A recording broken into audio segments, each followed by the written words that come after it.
No episódio de hoje, nós vamos falar do único conto de fadas de autoria feminina a ser adaptado para o cinema pelos estúdios Disney. Estamos falando de A Bela e a Fera, de 1991.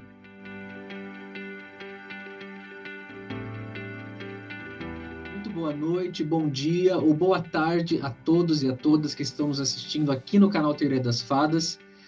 Quero deixar para vocês aqui meus agradecimentos, meu muito obrigado pela parceria, pela ajuda sempre constante em fazer o canal crescer. Todas as pessoas que de livre e espontânea vontade compartilham no Facebook, no Instagram, nas redes sociais, as lives e os outros materiais que vão sendo postados aqui no canal. Muito obrigado mesmo.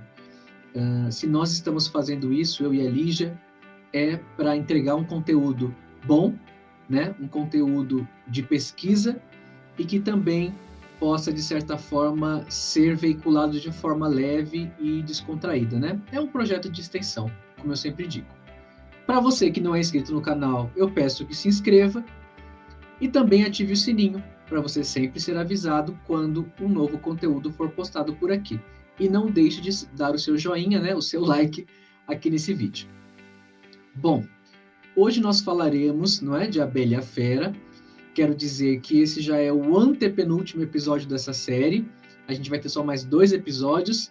E depois, como muitos já podem ver aí pelas movimentações na página, aos sábados nós vamos estrear essa série que é muito querida por todos os telespectadores, né? Que acompanharam na TV Cultura, que é o Teatro dos Contos de Fadas, né? Todo sábado, às 10 da manhã, um novo episódio vai estrear aqui dessa incrível série, muito bem feita, né? Com vários títulos ali adaptados para as telinhas. Então, vamos lá. A Bela e a Fera. Vou começar mostrando alguns livros para vocês que eu tenho aqui, que contém o conto A Bela e a Fera. É claro que a primeira coisa que vão me perguntar é: você vai falar da Bela e a Fera, da Madame de Villeneuve, da Gabrielle de Villeneuve? Não, né? Eu vou recomendar para vocês algumas leituras para quem quiser conhecer, porque assim, o filme da Disney de 91, ele é baseado na versão da Madame de Beaumont, né? Que é de 1756. Porém, para aqueles que já sabem dessa relação, não é, de diferentes versões, ou que vai ficar sabendo agora, né? A Madame de Beaumont, ela reescreveu uma história que havia sido publicada 16 anos antes de sua publicação, de seu reconto, né?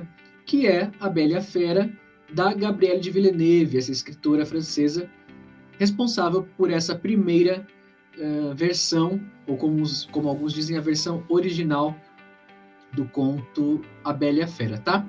E se você quiser conhecer a versão da Gabrielle de Villeneuve, a versão original, você pode procurar alguns livros, tenho alguns aqui, e vou deixar uma recomendação especial, tá? Talvez o mais popular seja esse aqui dos clássicos da Zahar, né? A Bela e a Fera, a versão clássica e a surpreendente versão original, cuja tradução é de André Teles. Então tem essa daqui que tem as duas, Villeneuve e Beaumont. Mais uma. Essa daqui é a mais baratinha, tá? Para quem... também é um texto integral traduzido do original em francês. Tá? Confesso que não curti muito a leitura desse, achei meio atravancada, porque eu já tinha lido a que eu vou mostrar para vocês na sequência antes, e para mim fluiu muito melhor. Mas essa daqui a gente encontra em todo lugar, naquelas feirinhas de shopping, por preços, assim, R$10, sei lá, 12, que é a da Ciranda Cultural, tá? Aqui só tem o da Villeneuve, Gabrielle de Villeneuve, A Bela e a Fera, cuja tradução é de Frank de Oliveira. Deixa eu ver se é isso mesmo. Tradução Frank de Oliveira, isso. Porém, a minha recomendação, né? Se você quer ler um texto, é um texto grande, né? Com muitos detalhes. Se você quer ler um texto fluido, traduzido por uma pessoa assim, por um especialista não só na Gabrielle de Villeneuve, como também em tradução de francês e tudo mais, eu recomendo, é claro, a edição da... cuja tradução é da Ida Carla da Cunha, tá? A Bela e a Fera, Gabrielle de Villeneuve, você encontra na Amazon, pela Lilás Editora. A Ida vai estar aqui no canal logo logo para falar da Bela e a Fera, da Gabrielle de Villeneuve. Então não vou tocar nesse assunto aqui hoje, tá bom? Vou falar só da Beaumont mesmo. Mas, sem dúvida nenhuma, dessas traduções aqui, essa, de longe, é a melhor, tá? Para quem quiser conhecer esse trabalho que originou a tese de doutorado, ou melhor, a tese de doutorado da Aida Carla da Cunha foi sobre Gabrielle de Villeneuve, A Bela e a Fera, 1740. Agora eu vou mostrar para vocês algumas edições que contêm A Bela e a Fera da Madame de Beaumont, né, para vocês também conhecerem e irem buscar. Tem essa daqui, que é da Edição Editorial, não é? Traduzido por Joaquim Inácio de Frias, seleção e prefácio de Ana Maria Machado, Tesouro de Meninas ou Diálogos entre uma Sábia Aia e suas Discípulas, que é o contexto, né, da publicação da Bela e a Fera, tá? Da Madame de Beaumont. Você também pode encontrar a Bela e a Fera... essa daqui é de Portugal, mas eu vou mostrar de qualquer jeito. A Bela e o Monstro e Outros Contos, tá?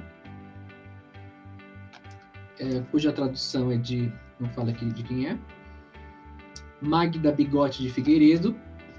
Não sei se está disponível no Brasil. A Bela e a Fera da Madame de Beaumont também está no Clássico Zahar, dentro do livro do Conto de Fadas, né? Com a introdução da Maria Tatar, e com notas, né? A tradução de Maria Luísa Borges, que também tem nessa versão menorzinha, né? Que é a versão Pocket. A versão de luxo e a versão Pocket. Aqui também tem a Bela e a Fera, da Madame de Beaumont. Onde mais tem Bela e a Fera? Aqui, na editora Princípio, tradução e apresentação da Renata Cordeiro, Bela e a Fera e Outros Contos de Fadas.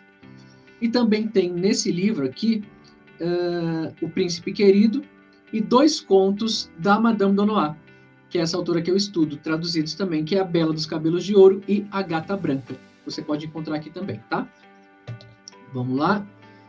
Bela e a Fera também está aqui, aliás, a Bela até figura no título, Na Companhia de Bela, contos de fadas por autoras dos séculos 17 e 18. Traduções de um grupo de pessoas, vou dizer aqui para vocês, da Susana Ventura, da Maria Valéria Rezende, que traduziu inclusive a Bela e a Fera, Michael Augusto Delgado e Caroline Rodovalho, né? Coordenação editorial da Cássia Leslie.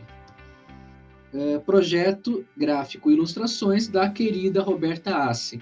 Florear Livros. Bela e a Fera está aqui. E também da Florear Livros, a edição em que eu vou me basear para ler alguns trechos para vocês, que é essa linda edição, tradução da Cássia Leslie e Susana Ventura, ilustrações de Alexandre Camanho pela Florear Livros, A Bela e a Fera e Outros Contos de Fadas de Madame Le Prince de Beaumont, tá? Olha aqui. Então é daqui que eu vou ler para vocês alguns trechos que eu separei, tá? Então vamos começar. Vou começar aqui com uma biografia da autora, da Madame de Beaumont, a Jeanne-Marie, aqui tirada do livro da Florear Livros, tá? Vou ler um trechinho para vocês. A Jeanne-Marie Le Prince de Beaumont, né, Jeanne Maria, ou Joana Maria, nasceu na França em 1711. Seus pais tinham uma boa condição social para a época, apesar de não serem ricos. Ela perdeu a mãe muito cedo e seu pai se casou novamente. Nesse contexto, sua vida se parece muito com um conto de fadas. Sua madrasta, ao que tudo indica, não queria a enteada por perto. A solução, que juntava à época educação e conveniência, foi enviá-la para estudar em um convento. Bom, vou pular uns trechos aqui para dizer a vocês que por volta de 1748, ela se mudou para o Reino Unido, né, onde foi considerada governanta altamente instruída e por isso foi contratada por várias famílias inglesas. Ali trabalhou e idealizou parte das publicações que a tornaram conhecida e permitiram que tivesse um final de vida tranquilo na França, numa propriedade rural adquirida com o dinheiro de suas atividades. Faleceu em 1780. Então, a Madame de Beaumont, a Joana Maria de Beaumont, ela conseguiu, de certa forma, viver, né, de sua escrita por um tempo, se casou por amor, acabou se divorciando também.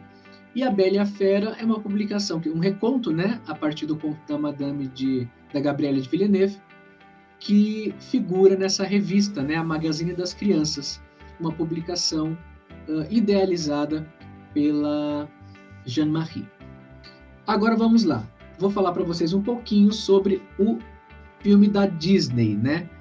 O 30º clássico da Disney, de 1991.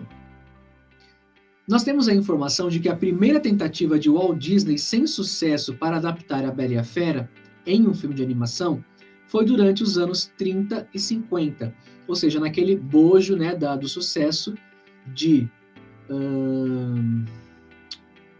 do sucesso de Branca de Neve e os Sete Anões, na sequência do Pinóquio, também Bambi, né, todos ali desse mesmo período, de Cinderela de 51. Após o sucesso de Pequena Sereia, de 89, né, nosso vídeo da semana passada, a Disney decidiu adaptar o conto de fadas, que originalmente foi concebido como não musical. Porém, o então presidente da Walt Disney interrompeu o desenvolvimento do filme e ordenou que ele fosse sim um musical semelhante ao Pequena Sereia, que tinha obtido um grande êxito nas bilheterias e de crítica e recebido prêmios até então inéditos para os estúdios Disney, né? Então eles quiseram repetir a dose. E deu certo, né? Porque Beauty and the Beast, A Bela e a Fera, estreou no Festival de Cinema entre setembro e novembro de 1991, nos principais festivais, né, de Nova York e tudo mais.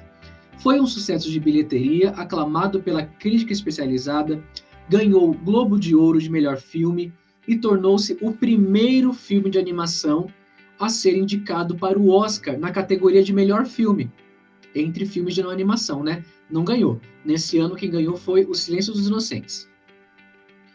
Mas ganhou o Oscar de melhor trilha sonora e também o Oscar de melhor canção original pela canção título, né, A Bela e a Fera. Que é uma música maravilhosa, né? Em abril de 94, A Bela e a Fera se tornou o primeiro filme de animação da Disney a ser adaptado em um musical da Broadway. Olha quanto sucesso, né? A Bela e a Fera, quantos galardões A Bela e a Fera granjeou para os estúdios Disney. Vamos lá. Vou começar fazendo alguns comentários sobre o filme, tá? Eu anotei muita coisa aqui do filme e na sequência eu falo do conto, mas sempre fazendo esse paralelo, tá? Então, falando sobre o filme, características do filme que diferem do conto. E essas diferenças a gente vai perceber na sequência, enquanto eu for lendo para vocês alguns trechos do conto da Bela e a Fera. Vamos lá. No filme, a história começa com a transformação do príncipe em fera, né? Vai dizer que esse príncipe era mimado, egoísta e grosseiro. O que acontece? Uma velha mendiga oferece uma simples rosa em troca de abrigo para o frio, porque ela vai pedir esse abrigo durante o inverno. O príncipe, como ele era orgulhoso, né, zomba da velhinha. Mais de uma vez, a velhinha avisa ele, né, não faça isso, não julgue as pessoas pela aparência, mas ainda assim, como ele era mimado, egoísta e grosseiro, ele agiu com toda essa prepotência. É então que a velha se transforma numa bela feiticeira, esse é o termo utilizado aqui no filme, feiticeira, roga uma praga no castelo, né, e transforma esse príncipe numa fera horrenda, e também os funcionários, né, os funcionários ali daquele castelo, naqueles objetos encantados que a gente conhece pelo filme da Disney, né? Então, a fera passa a viver escondida nesse palácio, né, com um espelho mágico, que era a sua única janela para o mundo exterior, e essa rosa, não é? Que essa rosa encantada, providenciada por essa feiticeira, ela duraria apenas 21 anos. E a fera deveria ser amada antes da última pétala cair, senão ele deveria viver como fera a vida inteira. É interessante que o filme comece com a história da fera, algo que não está presente no conto da Madame de Beaumont, né? a história da fera só é contada, o que aconteceu com a fera, né, com o príncipe para se transformar em fera, a gente só vai descobrir no conto da Gabriele de Villeneuve, né, no conto original, e é um grande imbróglio, enfim, tudo que acontece nessa história. Mas é interessante o filme começar dessa forma, né, para trazer ali um background da transformação da fera. Até porque a gente vai ver aqui depois no conto da Madame de Beaumont, fica clara a existência de duas fadas. Uma é a fada que transformou o príncipe em fera, e a outra é uma fada que fala com a Bela em sonhos, né? E que vai ajudar ali fazendo uma magia final também. Mas não se sabe nada sobre essas duas fadas, ou no conto da Madame de Beaumont, ou do porquê essa fada malvada transformou o príncipe em fera. O que aconteceu ali, né, por trás da história. Bem, no filme da Disney, a Bela, logo de início, né, aquele início bastante musical, ela é conhecida pelos seus vizinhos como leitora, como a filha de um inventor, não é? Inclusive, quando ela vai falar sobre o livro que ela está indo devolver, ela vai dizer: acabei de ler uma bela história, é sobre um pé de feijão. Olha só, fazendo referência a João e Pé de Feijão. E a música dá um indicativo. A música que ela canta, a primeira música, né, que leva o nome dela como título, essa música dá a seguinte informação: que ela não se sente ali muito à vontade desde que mudou para essa aldeia do interior, né? O filme não diz o que aconteceu para ela ter se mudado para lá, porém é uma informação que vem do conto. A gente vai ver daqui a pouco que, na verdade, a família da Bela se mudou para o interior depois que o pai, que era um comerciante, um rico comerciante, acabou perdendo sua fortuna, né? Aliás, essa é uma grande diferença também. Enquanto ele é um comerciante lá, aqui ele é um inventor, né? E outra grande diferença que a gente pode anotar desde já, a Bela, na verdade, tem mais irmãos, né? No conto da Madame de Beaumont, ela tem 2 irmãs e 2 ou 3 irmãos, acho que 3 irmãos, eram 3 meninas e 3 meninos. E essas meninas são irmãs malvadas, são irmãs como as irmãs, as irmãs postiças da Cinderela, né? Então, existe ali também esse antagonismo das irmãs invejosas da Bela, o que não existe no filme da Disney. Ela é tida pela vizinhança como uma garota estranha e distraída, que não se dá com o pessoal, tem mania de leitura, né?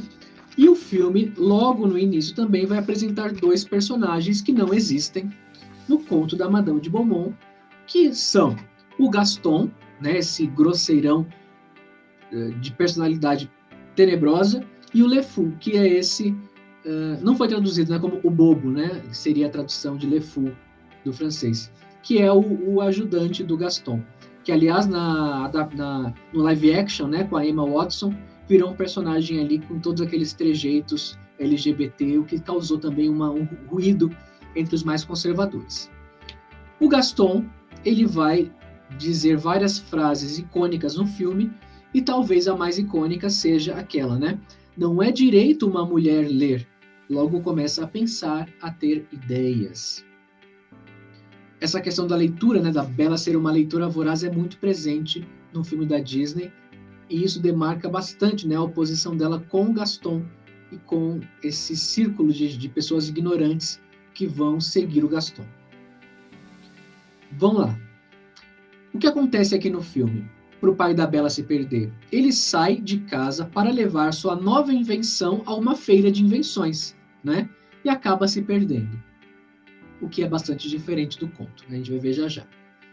Outra grande diferença, os objetos animados do castelo, né? Relógio, castiçal, bule, xícara, armário, almofada, que é aquele cachorrinho, né? Uma vassoura, enfim, muitos penduricalhos animados ali no filme que vão ser os servos da fera, né? Que foram transformados também nessa praga que a feiticeira rogou, não só na fera, mas no castelo como um todo. A fera, diferentemente no conto, se irrita com a intrusão, não é, do pai da Bela, do Maurice, e prende ele. Não há roubo de Rosa, como no conto da Madame de Beaumont, né? Ele fica irritado em ter um intruso no castelo. A Bela vai em busca do pai, guiada pelo cavalo Felipe, também, algo que é bem diferente do conto, né? Do conto da Madame de Beaumont, porque, na verdade, há aquele combinado que o pai da Bela faz com a fera para voltar para casa, que não, o pai não volta e a Bela resolve ir atrás dele, e o cavalo vai guiá-la até o castelo da fera, e então ela pede para ficar no lugar do pai, né? O que acontece no conto também. E aí a fera vai dizer que ela pode ir onde quiser, menos na ala oeste, que é onde se encontram os aposentos da fera e aquela Rosa, né, prestes a acabar. Vamos lá. O pai de Bela, a Bela fica presa no castelo, e o pai da Bela volta para a aldeia, né, e conta sobre a fera. E as pessoas ali do bar onde o Gaston está pensam que o Maurice, o pai da Bela, está louco. Porém, o Gaston decide explorar essa possibilidade da loucura para casar-se forçadamente com a Bela, que ele já tinha pedido em casamento, mas ela estava mais preocupada com o pai, algo que se assemelha com o que está aqui no conto, tá? Vamos lá. Então ele decide, ele contrata, né, ali um juiz, uma pessoa corrupta, para prender o pai da Bela, né, por loucura, para que a Bela fique livre para se casar com ele, né? Ou então decida se casar com ele para tentar livrar o pai da internação. Vamos lá. Uma vez no castelo, a Bela começa a se engraçar pela fera, né?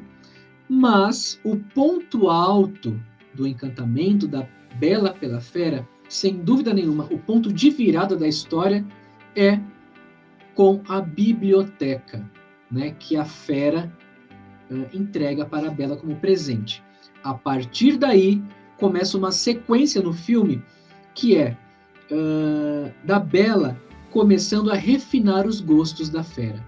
Começa a voltar a ensiná-lo a ler, a usar os talheres, a se vestir, a se pentear, né, a usar roupas adequadas, enfim. Da biblioteca para frente, né, acontece esse processo de mudança e de refinamento. A fera, quando percebe que a Bela começa a gostar de conviver ali, porém ele está sempre triste pela falta do pai, né? E por amor, a fera resolve libertá-la, não é? Para que possa ir ver seu pai. E ela leva o espelho como lembrança da fera, né? Nesse meio tempo, o asilo, né, o manicômio, vai, né, os funcionários ali para prender o pai da Bela, para trancar o pai da Bela, seguindo esse plano do Gaston, não é? E é quando a Bela também diz uma frase muito importante para o Gaston, que é: ele, a fera, né, que está aparecendo ali no espelho mágico, que o Gaston vê que existe de verdade, a fera não é monstro, Gaston, você é. Então o verdadeiro monstro da história é o Gaston, não é a fera, segundo a visão da Bela. E ali, nessa situação do pai da Bela sendo preso, né, sendo interditado, o Gaston inflama o povo a ir atrás da fera por ciúmes, porque ele percebe que a Bela está com trejeitos de estar apaixonada pela fera, né? Eles invadem o castelo e há uma luta ali entre o Gaston e a fera. A fera decide poupar a vida do Gaston naquela cena final, né? E o Gaston, como era de se esperar, dá um golpe por trás, dá uma facada na fera, e nesse momento ele cai num abismo, né? Desaparece, morre. E aí o que acontece? Com medo da fera morrer, né, a Bela finalmente decide se declarar o seu amor, diz: eu te amo, bem no momento em que a última pétala cai, e é então que a magia acontece, os fogos de artifício brilham céu afora, né, e tudo mais, e ele se transforma nesse príncipe bastante bonitão, né? E eles vão dançar e tudo mais, também o castelo se desencanta. Os gárgulas, não sei se é feminino ou masculino, mas enfim, aquelas estátuas lá se transformam em imagens angelicais, né, imagens mais divinas, e tudo que estava ali sombrio fica reluzente, e os funcionários que haviam sido transformados em objetos voltam a ser gente. Então, esse é um panorama geral do filme, né? As diferenças do filme para o conto. Agora eu vou ressaltar essas diferenças a partir da leitura do conto, dessa edição aqui da Florear Livros, tá? Com essas ilustrações lindas do Alexandre Camanho. É um livrão muito bonito. Vamos lá. Primeira diferença que eu anotei para vocês para ler é essa, né? O comerciante rico, ele tinha 6 filhos, 3 meninos e 3 meninas. E essas meninas zombavam da mais nova, que passava a maior parte de seu tempo lendo livros. Então, no filme da Disney não tem isso, mas no conto tem essas duas irmãs invejosas. A Bela, ela agradecia gentilmente a todos os que queriam se casar com ela, mas dizia que era jovem demais e que queria fazer companhia ao seu pai por alguns anos, né? Um aspecto do conto que foi bastante aproveitado no filme, essa ligação forte da Bela com o pai. Um dia, sem dar muita explicação, o comerciante perdeu sua fortuna e lhe restou apenas uma pequena casa de campo bem longe da cidade. E para lá ele vai morar com a Bela, com as suas irmãs, com as irmãs da Bela, as duas outras, e seus outros 3 meninos, né? Essas irmãs não vão gostar, elas achavam que os pretendentes que elas tinham quando eram ricas vão continuar interessados nelas, porém esses pretendentes, o conto nos informa, nem mais olharam para elas quando ficaram pobres, né? Eles só estavam interessados de fato no dinheiro porque sabiam que elas eram muito insuportáveis. A pobre Bela ficou chateada com a perda de sua fortuna, mas disse a si mesma: minhas lágrimas não trarão de volta minha riqueza, então preciso aprender a ser feliz sem ela. A gente vai perceber ao longo do conto inteiro essa resignação, né? essa resiliência da Bela, né? E uma coisa muito interessante a ser estudada oportunamente é o quanto o conto da Madame de Beaumont, não só a Bela e a Fera, mas os outros que ela reconta também, que estão presentes aqui, trazem um teor cristão bastante forte, algo que não é tão ressaltado, ou praticamente não é ressaltado no conto original. Né? A gente vai perceber aqui a presença de Deus, da misericórdia e de, enfim, das virtudes cristãs, não é? A gente vai perceber muitas virtudes cristãs aqui repetidamente no conto da Bela e a Fera, da Madame de Beaumont. Vamos lá, como que era a rotina da Bela depois que ficou pobre?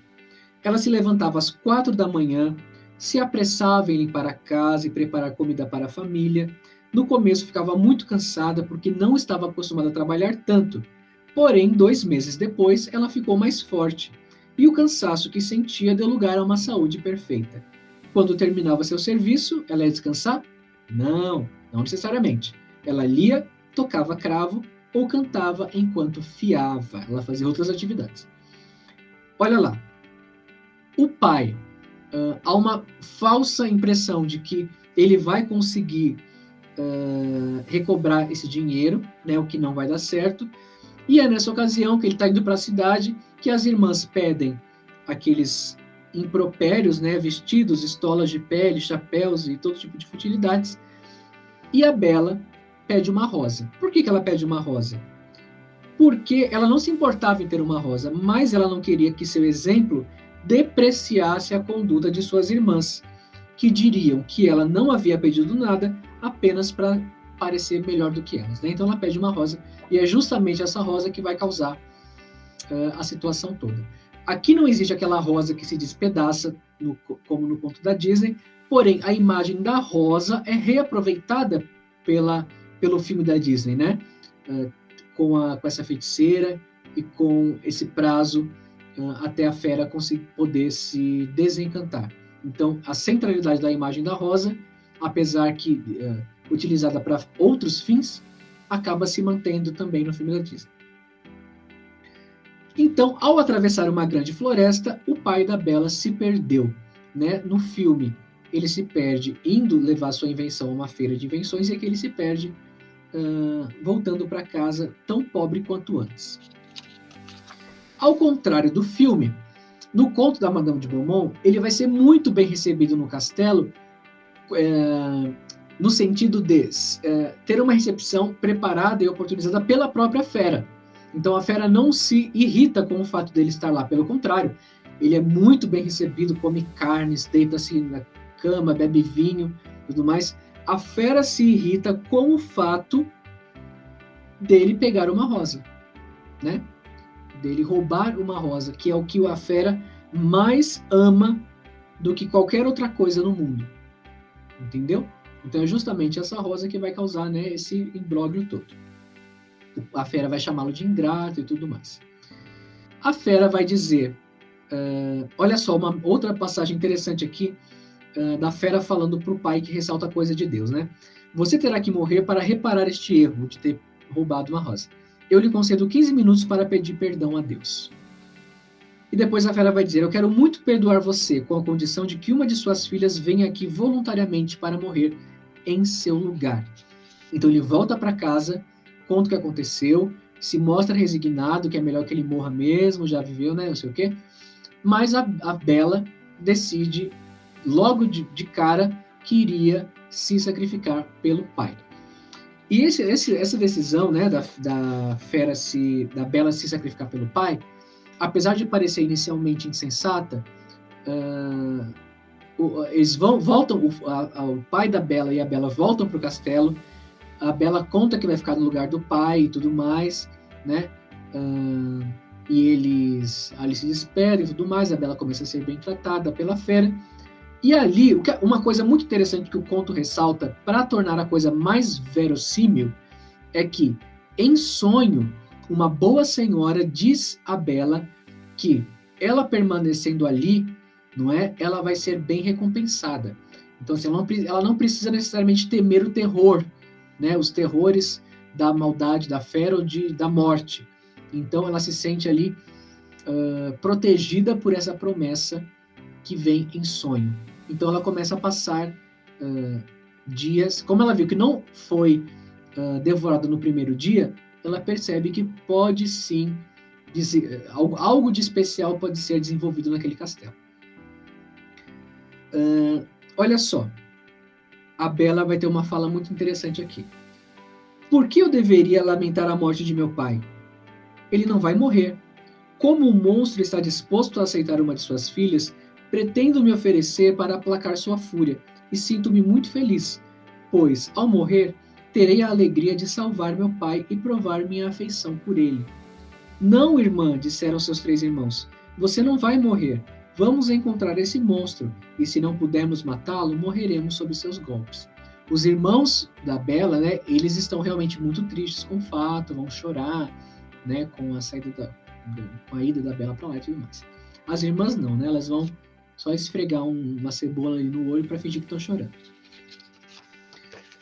Olha só, quando a Bela partiu com o pai, suas irmãs malvadas esfregaram os olhos com cebola para chorar, e os irmãos choraram de verdade, assim como o comerciante. A Bela, uma vez no castelo, vai dizer ao pai, olha só, Deus aqui de novo, você partirá amanhã de manhã e me deixará à mercê de Deus, talvez ele tenha pena de mim. Durante o sono, Bela sonha com uma bela senhora, né, com uma senhora que diz a ela que está contente com seu bom coração e que essa boa ação que ela está fazendo para salvar a vida do pai não ficará sem recompensa, tá? Quando o pai partiu, Bela sentou-se no grande salão e começou a chorar. Contudo, como tinha muita coragem, pediu a Deus que a protegesse e resolveu não sofrer mais durante o curto período de tempo que tinha para viver, porque ela achava que a fera iria devorá-la naquela mesma noite. O que mais impressionou a Bela, tanto no filme quanto aqui no conto,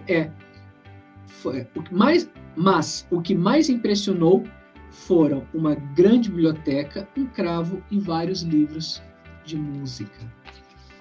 Né? Isso deixou a Bela bastante impressionada.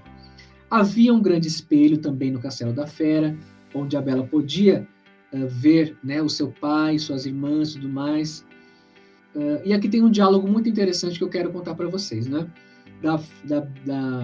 Da fera com a Bela, um diálogo que vai aparecer no filme do Cocteau, né? O filme dos anos 40, da Bela e a Fera, que está aqui no canal, na mostra de cinema, vocês podem assistir. A fera vai perguntar assim para Bela: diga-me, você me acha muito feio? Sim, eu acho, disse Bela. Eu não sei mentir, mas acredito que o senhor é muito bom. Você está certa, disse o monstro. Mas, além de ser feio, não sou inteligente. Sei muito bem que sou apenas um animal. E ela vai responder: uma pessoa tola não percebe que lhe falta inteligência. Um tolo nunca saberia disso. Mas por quê? A gente vai descobrir no final que, além de ter ficado feio, a fada que enfeitiçou o príncipe para virar fera o proibiu de demonstrar sua inteligência. Então, por isso, ele dava ares de tolice. E a Bela vai dizer depois: existem muitos homens que são mais monstruosos, e eu prefiro o Senhor, com sua aparência, àqueles que têm rostos agradáveis, mas escondem um coração falso, ingrato e corrompido. Bela passou 3 meses no palácio em grande tranquilidade. Todos os dias descobria as novas qualidades do monstro e ficou tão habituada a vê-lo que se acostumou com sua feiura. Tá? Ele vira e mexe e pergunta se ela quer se casar com ele, ela vai dizendo que não, ela vai sendo sincera. E, ao final, ela vai perceber que está sofrendo por não atender aos pedidos da fera, que afinal ela deve amá-lo sim. Ela pede, como no filme, para voltar a visitar o pai, diz que vai ficar 8 dias, né? Então ele vai dar ali um anel mágico que vai permitir esse transporte imediato do quarto dela no castelo para o quarto do pai. As irmãs haviam se casado, não é? Então ali foi enviada uma mensagem para as irmãs de que a Bela havia voltado para casa para as irmãs irem visitá-la. E o conto nos informa algo muito interessante que vai ressaltar a decisão da Bela no final. Ambas as irmãs estavam bastante infelizes com seus maridos. A mais velha havia se casado com um jovem fidalgo que era bonito como o amor, como Cupido, né? Mas era tão apaixonado pela própria beleza, pela própria aparência, que só se preocupava com isso, de manhã até à noite, e desprezava a beleza de sua esposa. A segunda irmã havia se casado com um homem muito inteligente, mas ele usava sua inteligência apenas para enfurecer a todos, começando pela própria esposa.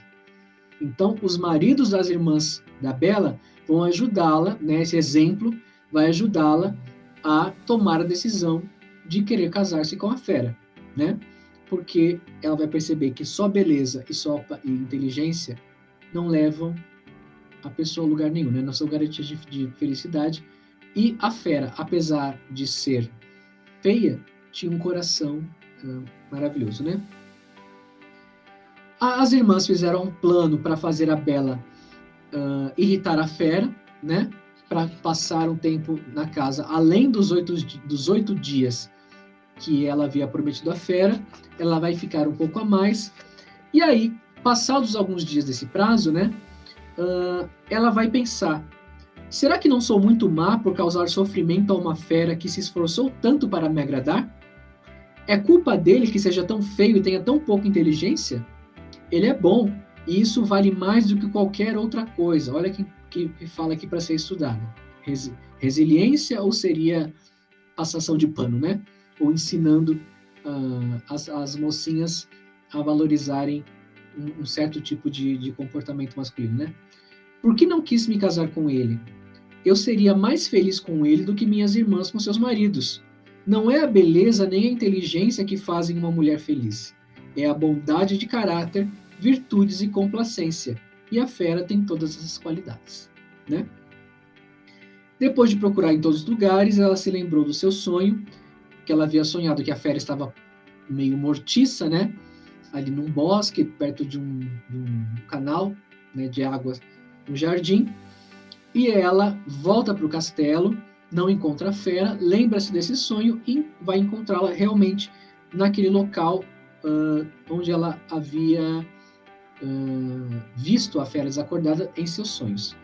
Encontra a fera, não é?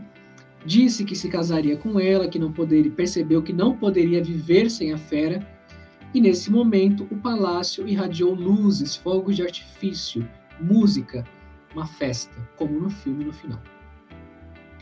E aí o príncipe vai explicar que uma fada perversa me condenou a permanecer dessa forma até que uma bela moça aceitasse se casar comigo. E ela ainda me proibiu de revelar minha inteligência. Não diz o porquê da transformação operada por essa fada perversa, né? A fada que falou com a Bela em sonhos vai reaparecer, essa outra fada, para dizer a ela que essa era a recompensa pela sua boa escolha. Ela preferiu as virtudes em vez da beleza e da inteligência, e merece encontrar essas qualidades reunidas na mesma pessoa, né? Essa boa fada vai transformar as irmãs da Bela em duas estátuas, né? Mas vai manter a capacidade de pensar, né? Sob essa capa de pedra, para que elas possam sempre ver a felicidade da Bela. E vai dizer também: vocês não poderão voltar à forma original até que reconheçam suas falhas. Temo, porém, que permaneçam estátuas para sempre. Orgulho, raiva, gula e preguiça podem ser corrigidos, mas é necessário algum tipo de milagre para converter um coração perverso e invejoso, que é o caso das irmãs da Bela. Aqui no conto da Madame de Beaumont, um detalhe muito interessante também não vai ser explorado a fundo. Além dessa história, né, que envolve o porquê da transformação do príncipe em fera, aqui um grande problema que vai ser um conflito no conto da Gabrielle de Villeneuve, no conto original, que é o fato da Bela não ser uma princesa, aparentemente, ou seja, ela não pode ficar com a fera, que é um príncipe, porque ela não possui o mesmo status que ele, não possui a mesma estirpe. Isso aqui no conto da Beaumont foi normalizado, né? Então aqui a gente vê um casamento entre diferentes classes sociais, entre uma filha de um burguês empobrecido e um príncipe propriamente dito. Então ela é um conto de ascensão, não é? Ela consegue ascender socialmente, algo que não existe no conto original. Que vai trabalhar justamente com essa questão da restauração, né? Tanto da restauração do príncipe de fera ao trono de volta, né? Quanto da Bela, que vai descobrir sua verdadeira origem. E então, quem sabe, poder ficar com o príncipe desencantado, né? Isso é algo que, na minha opinião, poderia gerar uma bela tese de doutorado, né? São 16 anos que separa a publicação da Madame de Villeneuve, da Gabrielle de Villeneuve, da Madame de Beaumont, né? Mas já expressam duas visões de mundo bastante diferentes, né? Em termos de classes, de relações entre diferentes classes sociais, nessa questão de ascensão social. Bom, isso era o que eu tinha para falar para vocês nesse vídeo de hoje. Bela e a Fera, um reconto, também está lá na Amazon, da Sandra Trabuco Valenzuela, para vocês comprarem pela editora Universos, ilustrado, esse reconto ilustrado pelo grande e premiadíssimo ilustrador latino-americano Gabriel Pacheco. Não deixem de conhecer esse reconto da Sandra Valenzuela, uma querida, tá bom? Então esse foi o vídeo de hoje. Graças a Deus consegui fazê-lo sem corte, foi num fluxo, né? Tive alguns errinhos aí de fala, mas minha intenção era fazer o vídeo num take só. E deu certo, estou muito feliz por isso. Nos encontramos semana que vem em mais um vídeo dessa série, O que Mudou. Muito obrigado pela presença de vocês e até a próxima.